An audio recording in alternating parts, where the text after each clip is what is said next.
So you want to improve your balance. Where we want to improve balance is at this moment in gait, whenever one leg is starting to swing forward and the other leg has to be a standing leg.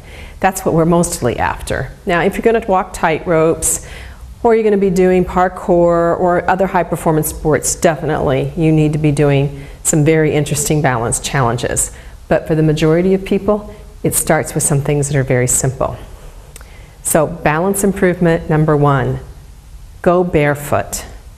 Listen, if you don't ever go barefoot, if you always have on really high, tight shoes, your ankles do not get all, the feet do not get all the wiggle and jiggle and balance recovery that you need coming from the ground up.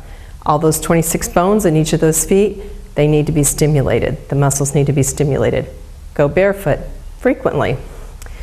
Can't go barefoot, or maybe you don't want to go without socks, wear toe socks. I know they seem goofy, but the good news is you don't have to go out in really 5-toed shoes if you don't want to, which you probably are familiar with by now. But wearing toe socks makes a big difference for lots of people. And going along with that, wearing a wide toe box shoes so that your toes really have room to spread out. So those are some simple things that you can begin to do. Okay, well next, what could you do? Well, you could practice walking a line. So you have an imaginary line and you start to walk that line as if you can put one foot in front of the other. It really doesn't matter whether or not you are able to actually cross over, but as you practice that going forward and backwards, you will in fact get better. That's tip number 3. Tip number 4. Practice walking an imaginary line that is a 2x4, okay? So you actually say to yourself, I have a 2x4 on the ground. There's a 2x4 there. Really call it forward in your imagination. And when you think that you have a 2x4 there, you will really feel differently.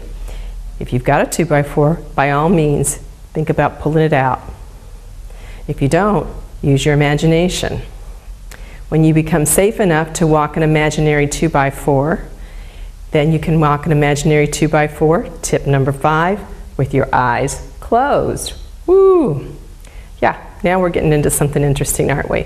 So walking in an imaginary line or walking in an imaginary 2x4 with your eyes closed, forward and back, okay? So those little moments like that, a balance challenge, they're golden. Don't be embarrassed by them. You don't want to fall, but you do need to challenge your balance. Okay, let's see, are we up to number 6? I think we're up to number 6. Actually, a little nice practice is to learn to weight shift off of onto one foot. You pick up the other foot, you land on the foot so that your knee is bent, and then you press up through it. Okay? So it goes like this.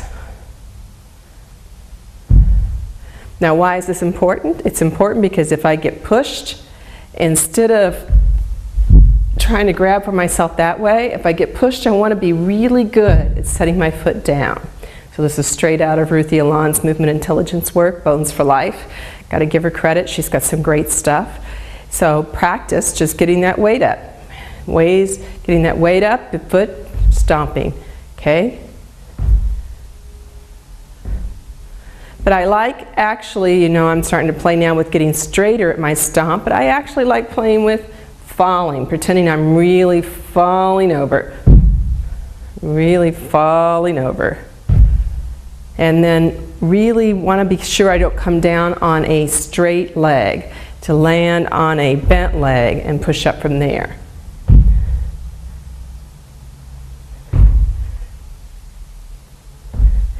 If I wanted to make it even a little more challenging, I could actually get myself next to a wall and actually start to let myself fall all the way into the wall. Whoa!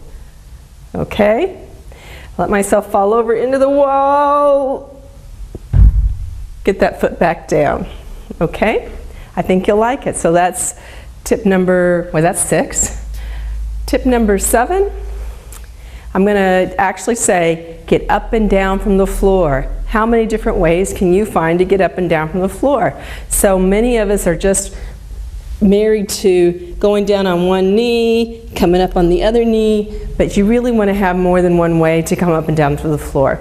One that is kind of nice from, again, Ruthie Alon's work is a spiral to sit and a spiral to stand.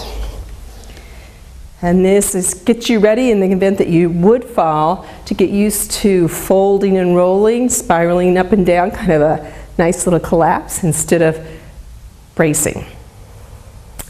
And I don't know, we might have one more that we could do, and that would involve someone actually pushing me. And seeing if I could learn to recover my equilibrium that way. So we'll wait for that one for another time, because I'll have to find someone who's willing to push me. And of course, it'll be very difficult to find someone who will push me around, but I'll try. So I have many more ways that I can help you with balance. If you need help with balance, please sign up for a free consultation with me. I'll help you get organized into Skype sessions with me, private sessions, or classes, or some kind of combination thereof. So don't continue to feel like you could fall at any moment and really hurt yourself. Let's see if we can turn that situation around. I believe we can very quickly.